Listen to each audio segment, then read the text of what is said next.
بسم اللہ الرحمن الرحیم۔ بسم اللہ الرحمن الرحیم۔ سورۃ الانفطار آیت نمبر 6 تک ہم پڑھ چکے تھے۔ اگلی آیت میں اللہ تعالیٰ فرماتے ہیں اعوذ باللہ من الشیطان الرجیم الذی، وہ جو، یہاں وہ جو سے مراد کون ہے؟ ربک الکریم۔ کہ جب اللہ تعالیٰ سوال فرماتے ہیں کہ اے انسان، تجھے تیرے مہربان رب سے، کریم رب سے کس چیز نے دھوکے میں ڈالا ہے، اور اس کے بعد پھر ربک الکریم کی وہ اگلی جو ہے وہ ساری صفات اور اس مالک کے جو احسانات ہیں وہ اللہ تعالیٰ آگے یاد دلائیں گے۔ تو یہ سوال بڑا اہم ہے، جو ما غرک بربک الکریم والا، اس کو آپ ہر جگہ پہ لگا کے دیکھیں کہ اگر کوئی شخص جو ہے وہ صبح کی اذان سن کے نماز کے لیے نہیں اٹھا، اذان بھی سنی، کروٹ بدلی اور پھر سو گیا، یہ کیا ہے؟ یہ اللہ تعالیٰ سے غفلت ہے اور اللہ کے حکم سے لاپرواہی ہے۔ تو کس چیز نے اس کو غافل کیا اللہ کے حکم پر کی تعمیل کرنے سے؟ صرف اس کے اس تھوڑے سے آرام نے، وہ جو گھنٹہ 2 گھنٹے وہ جو کرے گا، اس گھنٹے 2 گھنٹے کے آرام کی خاطر اللہ کے حکم کی نافرمانی کر لی، نماز چھوڑ دی اور نماز چھوڑ کے کفر کا ارتکاب کیا رسول اللہ صلی اللہ علیہ وسلم کے فرمان کے مطابق کہ جس نے جان بوجھ کے نماز چھوڑی ہے اس نے کفر کیا۔ تو یہ کفریہ عمل ہے کہ جان بوجھ کے بغیر کسی عذر کے بلا وجہ نماز کا چھوڑ دینا۔ تو وہ کس چیز نے اس سے وہ یہ اس کے رب سے جو غفلت کروائی ہے وہ تھوڑے سے آرام نے۔ اسی طرح سے تمام نافرمانیوں کے اوپر اس کو آپ لاگو کریں۔ کوئی بھی نافرمانی جو کوئی شخص کر رہا ہے، مثال کے طور پہ کوئی داڑھی منڈواتا ہے، اللہ تعالیٰ کی جو بنائی ہوئی فطرت ہے مردوں کے لیے، وہ فطرت داڑھی اللہ نے انسان کی اور مرد کی فطرت میں رکھی ہے۔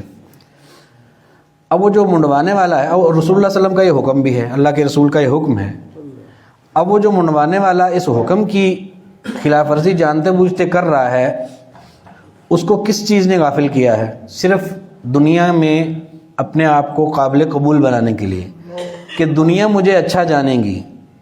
یہ دنیا کب تک تجھے اچھا جانے گی؟ موت جب آ گئی تو یہ تو دنیا ادھر رہ جائے گی، جا کے منہ تو رب کو دکھانا ہے، تو کیوں نہ پھر وہ منہ بنایا جائے کہ جو منہ اس مالک کو پسند ہے۔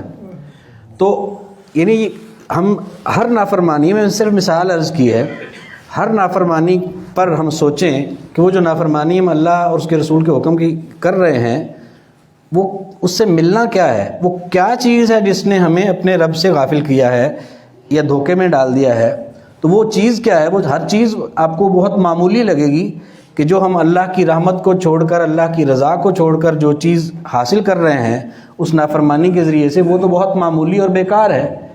تو اس لیے اللہ تعالیٰ نے یہ سوال کیا کہ انسان جو ہے جب بھی اپنے رب کے احکامات سے غفلت کرے تو وہ سوچے کہ اس کو اس کے رب سے کس چیز نے غافل کیا، اور وہ رب کون سا ہے؟ الذی، وہ جو، وہ کوئی رب معمولی چیز نہیں ہے، وہ کوئی عام انسانوں میں سے کوئی حیثیت والی ذات نہیں ہے، بلکہ اب حالانکہ ہمارا جو رویہ ہے اللہ کی ذات کا مقام و مرتبہ تو وہ اللہ تعالیٰ آگے بیان فرما رہے ہیں، تو عام قسم کے لوگوں کے لیے ہمارا رویہ جو ہے وہ کوئی ڈی سی او ہے، کوئی ڈی پی او ہے، کوئی جو ہے گورنر ہے، وزیر اعلیٰ ہے، ان کی کیا حیثیت ہے؟ اگر ان کی ذات کو، ان کی شخصیت کو اللہ تعالیٰ کے مقابلے میں آپ تول کے دیکھیں تو کیا کوئی حیثیت بنتی ہے ان کی؟ لیکن ان کے لیے کتنے ہم یعنی بڑے سینسٹیو بھی ہوتے ہیں، کانشیس بھی ہوتے ہیں، اللہ اکبر، کہ کوئی ایسا معاملہ یعنی آپ یہ دیکھ لیں کہ اس سے ملاقات آپ کی طے ہو جائے، ڈی سی او کے ساتھ، وزیر اعلیٰ کے ساتھ، گورنر کے ساتھ، تو وہ جناب 10 گھروں کو بتائے گا دائیں بائیں کہ آج میری جی گورنر سے ملاقات ہے، اور پھر ساری رات شاید وہ بستر پہ لیٹا بھی یہ سوچتا رہے گا کہ صبح میں نے کپڑے کون سے پہننے ہیں، جوتے کون سے پہننے ہیں، جا کے وہاں پہ میں نے باتیں کون کون سی کرنی ہیں، کس طرح سے کرنی ہے. کیوں؟ اس سے ملاقات ہے. تو نماز کیا ہے؟ اللہ تعالیٰ سے ملاقات ہے. اس کی بھی کبھی کوئی خوشی ہوئی ہے کسی کو؟ یا اس طرح سے فکر ہوئی ہے، اس طرح سے اس نے تیاری کی ہے اللہ تعالیٰ سے ملاقات کے لیے کہ نماز، اللہ تعالیٰ فرماتے ہیں کہ وہ تو نماز کے دوران تو ایماندار اللہ سے سرگوشیاں کر رہا ہوتا ہے، تو اپنے مالک کے سامنے حاضری. اب یہ فرق ہے کہ وہ مالک کی اصل میں ہم حیثیت کو ہی نہیں سمجھتے. یہ دنیا کے بے حیثیت قسم کے لوگ جو اللہ کے سامنے تو ان کی کوئی وقت ہی نہیں بنتی، ان کے لیے ہم اتنا احساس رکھتے ہیں اور حساس ہوتے ہیں، اور اللہ کی ذات کے لیے ہمیں پرواہ ہی نہیں کہ اس کے بڑے بڑے حکموں کی نافرمانی کیے جاتے ہیں کہ وہ ہم سے ناراض ہو جائے گا یا اس کی رضا سے ہم محروم ہو جائیں گے. ہمیں اس بات کی فکر ہی نہیں ہے. ہم دھوکے میں پڑے ہوئے ہیں. اور کس چیز نے دھوکے میں ڈالا؟ یہ دنیا کی معمولی قسم کی لذتوں نے، خواہشوں نے، تھوڑی وقتی جو ہے قسم کی شہرت نے. تو حالانکہ وہ اللہ کون سی ذات ہے؟ اللہ وہ ذات ہے الذی، وہ جو خلقک، جس نے پیدا کیا تجھے. یہ وزیر اعلیٰ نے تجھے پیدا نہیں کیا، وزیر اعظم نے تجھے پیدا نہیں کیا، ان کے لیے تو بڑا حساس ہے. تو اللہ جو ہے وہ ذات ہے کہ جس نے تجھے بنایا ہے، پیدا کیا ہے، تخلیق کیا ہے. الذی، وہ ذات خلقک، جس نے پیدا کیا تجھے، خلقہ پیدا کیا، کا تجھے، پھر سواکا درست بنایا تجھے، ٹھیک ٹھاک کیا تجھے. یعنی اس مالک نے تخلیق بھی کیا تجھے اور تیری تخلیق اچھے طریقے سے کی. فعدلک، پس پھر عدلک، عدل کیا تیرے ساتھ، یعنی برابر کیا تجھے. اب برابر کرنے سے کیا مراد؟ اب تخلیق بھی ہے، ایک تو پیدا کیا ہے، اور پیدا بھی کیا ہے تو بہترین تخلیق اللہ تعالیٰ نے فرمائی ہے. یعنی انسان کی جو ایک ایک چیز اور ایک ایک عضو کی جو بناوٹ ہے اور اس کی جو پیچیدگی اور اس کی جو ساخت ہے وہ کس طرح سے کام کرتی ہے. ایک ایک چیز، کانوں کی ساخت کو دیکھ لیں، آنکھ کی ساخت کو دیکھ لیں، تو وہ کتنی شاندار تخلیق ہے اللہ تعالیٰ کی. یعنی نہ صرف اس نے بنایا ہے، یہ نہیں کہ بس بنا دیا جیسا بن گیا وہ ٹھیک ہے، نہیں، بہترین درست کر کے، ٹھیک ٹھاک کر کے بنایا، پھر متوازن بنایا، برابر بنایا ہے. آنکھیں بالکل ایک سائز کی، اگر ذرا سے بھی ایک آنکھ کا سائز چھوٹا ہو جائے تو انسان کی شکل کیسی ہو جاتی ہے. ایک یہ کان ایک تھوڑا سا نیچے لگ جائے، ایک اوپر لگ جاتا، ٹانگ ایک آدھا انچ چھوٹی ہو جائے تو بندے کی چال بدل جاتی ہے. تو کتنا متوازن بنایا اس مالک نے، ایک ایک چیز کو بیلنس اور توازن کے ساتھ، عدل کے ساتھ، برابری کے ساتھ. تو وہ اللہ تعالیٰ اپنی تینوں جو احسانات ہیں انسان پر، تخلیق بھی ٹھیک ٹھاک کر کے بنایا اور متوازن بنایا، برابر بنایا. اب یہ آنکھ ہی ہماری خدا نہ خاصا یہ تھوڑی سی نیچے لگی ہوتی ادھر تو ساری شکل ہی بگڑ جانی تھی. لیکن اس مالک نے کتنے توازن کے ساتھ، ادھر سے بھی اتنا فاصلہ، اوپر سے اتنا، نیچے، ایک ایک چیز کا توازن ہے. تو یہ اس مالک کے احسانات ہیں ہم پر، جس کے بارے میں ہم دھوکے میں پڑے ہوئے ہیں. اس کی ہم کیئر ہی نہیں کرتے اس مالک کی کہ وہ راضی ہو رہا ہے ہم سے یا وہ ناراض ہو رہا ہے ہم سے. ہم کیے جاتے ہیں جو ہمارا دل چاہتا ہے، وہ مالک کیا چاہتا ہے اس بات کی فکر ہی نہیں ہے. الذی، وہ ذات خلقک، جس نے پیدا کیا تجھے، فسواک، پھر درست بنایا تجھے، فعدلک، پھر برابر کیا تجھے. فی فی میں جون سی، صورت، شکل، صورت، جس شکل میں، فی صورت، جس شکل میں، جون سی شکل میں، یعنی میں نا جون سی یا جیسی، صورت شکل، فی صورت، جس شکل میں، ما جو، شاء چاہا اس نے، رکبک ترکیب کیا تجھے، یعنی ترتیب دیا تجھے، اور یا عمومی الفاظ میں بنایا تجھے. کہ اس مالک نے ایک تو ہر چیز جو ہے وہ تخلیق بھی کیا، درست بنایا اور برابر اور متوازن بنایا. پھر توازن بھی ہے، تخلیق بھی ویسی ہی ہے ہر انسان کی. ہر ایک انسان کا سر ہوگا، اس کے اندر آنکھیں ہوں گی، ناک ہوگا، اس کے ہونٹ ہوں گے، وہی ساری چیزیں ہر ایک کی بنائی ہیں. اور ہر ایک کی تخلیق بھی کی ہے، ہر ایک کی وہ ہر چیز درست بھی بنائی ہے، متوازن بھی بنائی ہے، لیکن شکل پھر بھی ایک جیسی نہیں بنائی، کہ یہ نہیں کہ وہ ہر انسان کا چہرہ ایک ہی جیسا ہو، اس میں پھر اس کو جس شکل میں چاہا ترکیب کیا، اس میں پھر آگے شکل میں بھی اختلاف ڈالا ہے کہ اس کو میں نے اس طرح کی شکل دینی ہے، اس کا چہرہ تھوڑا سا گول ہوگا، اس کا ذرا تھوڑا سا لمبا ہو جائے گا، اس کا ہر ایک کی یعنی توازن بھی برقرار رکھا، اعضاء بھی وہی ہیں، تخلیق وہی ہے، ٹھیک ٹھاک کر کے بھی بنائی ہے، متوازن بھی بنائی ہے، پھر شکل بھی الگ عطا کی ہے کہ جس شکل میں چاہا اس شکل میں اس کو ترکیب کیا یا بنایا۔ فی ای صورت، جس شکل میں ما شاء جو چاہا اس نے، رکبک ترکیب کیا تجھے یا بنایا تجھے۔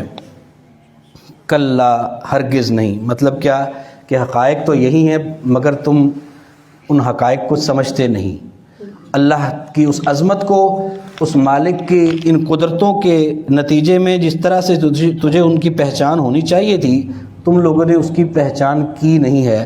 کلا ہرگز نہیں، بلکہ تکذبون، تم تکذیب کرتے ہو، تم جھٹلاتے ہو، بالدین جزا کو، تم تو اللہ کو بھی بھولے ہوئے ہو، اور اپنے مرنے کے بعد جو قیامت کے دن جا کے تم نے حساب کتاب دینا ہے، جزا کا جو دن ہے، تم اسے جھٹلاتے ہو، کیونکہ تم اللہ کو بھول گئے ہو، اس وجہ سے تم آخرت کو بھی بھول گئے ہو، اور اپنے اعمال سے آخرت کو جھٹلاتے ہو۔ جھٹلانے کا کیا مطلب؟ یہ مطلب نہیں ہے آخرت کو جھٹلانا کہ کوئی شخص کہے کہ نعوذ باللہ میں آخرت کو مانتا ہی نہیں۔ جھٹلانا یہ ہے کہ جب اللہ تعالیٰ نے فرمایا کہ نماز جو ہے وہ میری بندگی کا سب سے اہم صورت ہے، اس کو قائم کرو، اور پنجگانہ نماز کو قائم کرنا اللہ نے فرض قرار دے دیا، اور رسول اللہ صلی اللہ علیہ وسلم نے بھی اس کی تاکید فرمائی اور فرمایا کہ جس نے نماز جان بوجھ کر چھوڑی اس نے کفر کیا۔ اس کے باوجود اور پھر ساتھ یہ بھی فرما دیا اللہ کے رسول نے کہ قیامت کے دن جب حساب کتاب کے لیے اللہ کے پاس جاؤ گے تو سب سے پہلے اللہ تعالیٰ نماز کا حساب لے گا۔ اب یہ سارے حقائق ہر ایک کو پتہ ہے نا، نماز پھر بھی چھوڑتا ہے، تو وہ نماز کا چھوڑنا کیا بتا رہا ہے کہ اس کو یقین نہیں ہے کہ میری موت ابھی آ سکتی ہے، اور یہ بھی یقین نہیں ہے کہ میں نے اللہ کے پاس جانا ہے، اور جا کے جب میں حساب دوں گا تو سب سے پہلے اللہ تعالیٰ مجھ سے نماز پوچھیں گے۔ کیوں؟ اگر یہ یقین ہوتا کہ مجھے ابھی جو میں نماز چھوڑنے کا عمل کر رہا ہوں اس کے فوراً بعد موت بھی آ سکتی ہے، اور اللہ کے پاس جاؤں گا تو سب سے پہلے اللہ مجھ سے نماز پوچھیں گے، یہ اگر اس کے دل میں یقین ہوتا تو وہ نماز کبھی نہ چھوڑتا، وہ اپنے کام چھوڑتا، نماز کو نہ چھوڑتا۔ لیکن اگر اس نے کام نہیں چھوڑے اور نماز چھوڑی ہے تو اس نے کیا کیا؟ عملی طور پہ اس نے قیامت کے دن کو جھٹلا دیا ہے۔ تو یہی اللہ تعالیٰ فرماتے ہیں کہ کلا ہرگز نہیں، بلکہ تکذبون، تم جھٹلاتے ہو، بالدین جزا کو، جبکہ حقائق اس کے علاوہ بھی تمہاری آنکھیں کھولنے کے لیے کافی ہیں، تمہیں پتہ بھی ہے، پھر بھول جاتے ہو، بھلا دیتے ہو، غفلت کرتے ہو کہ تم کیسے جھٹلا سکتے ہو قیامت کے دن کو کہ واہ اور انا بے شک، علیکم علا اوپر، کم تمہارے، و انا اور بے شک، علیکم اوپر تمہارے، لا ضرور، حافظین حفاظت کرنے والے ہیں، محافظ ہیں تم پر، یعنی اور بے شک تم پر ضرور حفاظت کرنے والے ہیں۔ کون سے حفاظت کرنے والے؟ کرامن، عزت والے، کاتبین، لکھنے والے، وہ عزت والے لکھنے والے جو تمہارے دائیں بائیں کندھے پر اللہ تعالیٰ نے تمہارے ساتھ ان کی ڈیوٹی لگائی ہوئی ہے، وہ محافظ، وہ حفاظت کرنے والے، وہ ہر چیز کو وہ محفوظ کر لیتے ہیں، ہر منہ سے نکلے ہوئے لفظ کو بھی وہ محفوظ کرتے ہیں، ہر کیے ہوئے عمل کو بھی وہ محفوظ کرتے ہیں۔ اللہ اکبر۔ دوسری جگہ اللہ تعالیٰ نے فرمایا نا، اعوذ باللہ من الشیطان الرجیم، ما یلفظ من قول الا لدیہ رقیب عتید، کوئی بھی لفظ یہ منہ سے نکالتا ہے تو اس کے پاس ساتھی فرشتہ وہ تیار بیٹھا ہوتا ہے لکھنے کے لیے کہ اب یہ لفظ بول دیا فوراً لکھ لو۔ تو اللہ تعالیٰ فرماتے ہیں اب تم جھٹلاتے ہو قیامت کے دن کو، یعنی جزا کو، جبکہ حقیقت کیا ہے؟ اور بے شک اوپر تمہارے ضرور حفاظت کرنے والے ہیں، عزت والے، لکھنے والے، یعلمون، وہ جانتے ہیں ما تفعلون جو تم کرتے ہو، کوئی بھی حرکت جو تم کرتے ہو، زبان سے کچھ بولو، اپنے ہاتھ پاؤں سے کچھ کرو، وہ تمہارے ساتھ ہیں، ان کو معلوم ہے اور وہ اس کو محفوظ کر لیتے ہیں، وہ اس کی حفاظت کرنے والے ہیں۔ ان کی ڈیوٹی اللہ تعالیٰ نے لگائی ہے کیونکہ وہ عزت والے لکھنے والے ہیں، ان کا کام ہی یہ ہے۔ پھر اس کے بعد اللہ تعالیٰ آگے پھر قیامت کی طرف توجہ دلانے کے لیے کہ تم جھٹلاتے ہو قیامت کو، جبکہ حقیقت یہ ہے کہ تمہارا تو ایک ایک قول اور ایک ایک عمل محفوظ کیا جا رہا ہے فرشتوں کے ذریعے، اور وہ جو اعمال محفوظ کیے جا رہے ہیں قیامت کے روز وہ عمل نامہ تمہارے ہاتھ میں ہوگا، اور جب عمل نامہ تمہارے ہاتھ میں ہوگا تو وہیں فیصلہ ہو جائے گا کہ نیک لوگ کون ہیں اور بدکار لوگ کون ہیں۔ نیک لوگوں کے دائیں ہاتھ میں، برے لوگوں کے بائیں ہاتھ میں وہ عمل نامہ ملے گا۔ تو جو نیک لوگ ہوں گے ان کا انجام پھر کیا ہوگا؟ جو اس بات کی فکر کرتے ہیں کہ فرشتے ہماری ہر بات لکھی جا رہے ہیں تو ہم اچھائی لکھوائیں اور کسی برائی کو جو ہے وہ موقع نہ دیں ان کو لکھنے کا، ایسے لوگ جو نیک لوگ ہیں، ان بے شک الابرار نیک لوگ، لا ضرور، فی میں نعیم نعمتیں، لفی نعیم ضرور نعمتوں میں ہوں گے۔ کہ جو لوگ محتاط ہیں، قیامت کے دن کا یقین رکھتے ہیں، وہ لوگ جو ہیں ان الابرار بے شک نیک لوگ، لفی نعیم ضرور نعمتوں میں ہوں گے۔ تو آج جو آیات پڑھی ہیں ان کو دوبارہ سے دیکھ لیجیے۔ اعوذ باللہ من الشیطان الرجیم۔ الذی، وہ جو، خلقہ کا، جس نے پیدا کیا تجھے، فسواک، پھر درست بنایا تجھے، فعدلک، پھر برابر کیا تجھے، فی ای صورت، جس شکل میں، ما شاء جو چاہا، رکبک بنایا تجھے، کلا ہرگز نہیں، بلکہ، تکذبون تم جھٹلاتے ہو، بالدین جزا کو، وَإِنَّ اور بے شک، علیکم اوپر تمہارے، لحافظین ضرور حفاظت کرنے والے ہیں، کرامن عزت والے، کاتبین لکھنے والے، یعلمون وہ جانتے ہیں، ما تفعلون جو تم کرتے ہو، ان الابرار بے شک نیک لوگ، لفی نعیم ضرور نعمتوں میں ہوں گے۔